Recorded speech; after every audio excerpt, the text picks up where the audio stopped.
Impending government shutdown casts shadow over President Trump's congressional address. As President Donald Trump prepares to address a joint session of Congress on Tuesday evening, the federal government faces a looming shutdown with a funding deadline set for Friday, March 14th.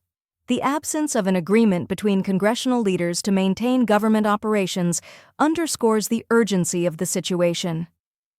Stalemate over funding and civil service protections. A significant point of contention in the funding negotiations is the protection of federal employees amidst proposed reductions by the Department of Government Efficiency, DOGE, led by Elon Musk. Democrats are advocating for provisions in the funding bill to ensure that the administration allocates appropriated funds as intended by Congress, aiming to counteract potential mass layoffs within the federal workforce. Republicans, however, have dismissed these proposals as without precedent. Democrats highlight impact of federal workforce reductions. To emphasize the human impact of the proposed cuts, several Democrats have invited recently dismissed federal workers to attend President Trump's address.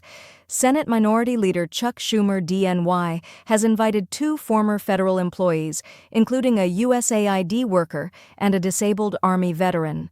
Senator Ruben Gallego, DREs, has invited Kyle Ron, a disabled Army veteran with 3 tours in Iraq, who was recently terminated from the Department of Homeland Security.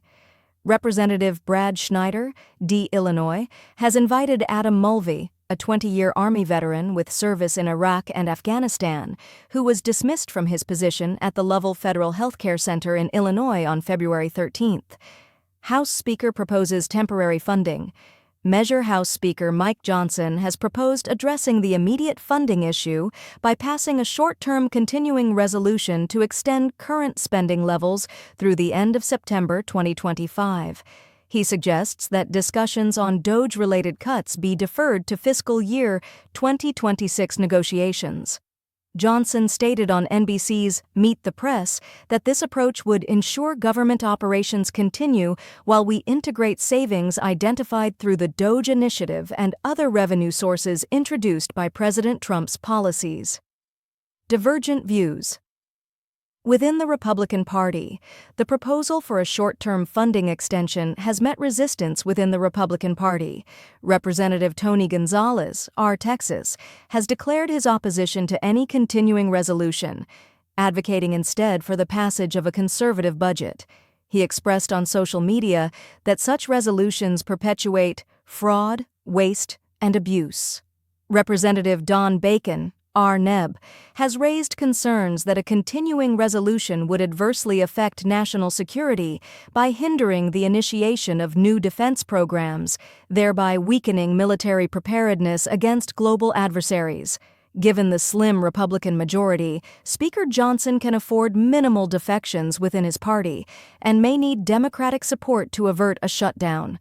The previous funding measure saw 82 Republicans opposing it, highlighting the necessity for bipartisan cooperation in the current negotiations. Accusations of stalled negotiations. Amid these developments, Minority Leader Hakeem Jeffries has accused Republicans of withdrawing from negotiations, challenging Speaker Johnson's portrayal of the situation.